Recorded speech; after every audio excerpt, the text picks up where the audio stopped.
चाटता चाटता। ए बाबू काहे तोहर देखी के करे जा फाटता। ए बाबू काहे तोहर देखी के करे जा फाटता।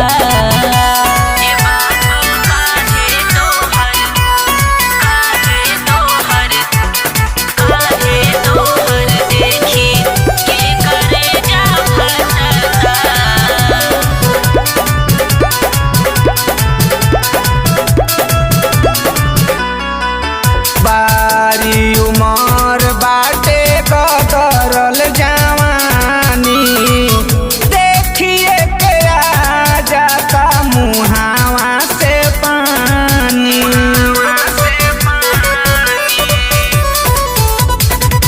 झूठिया कुताइल बाड़ा कुछो ना भेटाई। लॉकडाउन के बाद होता हमारो सगाई। आवा बना ली तोहरा के रानी, आवा बना ली तोहरा के रानी। अब नहीं मन अटता अटता अटता।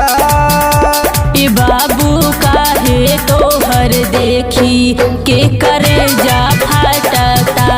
ए बाबू काहे तोहर देखी के करे जा फाटता।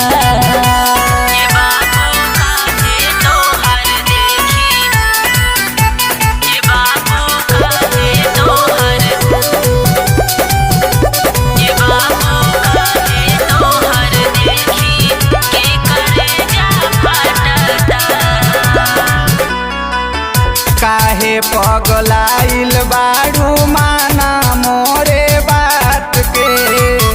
आवा गोरी धल दिने सावा के हाथ के।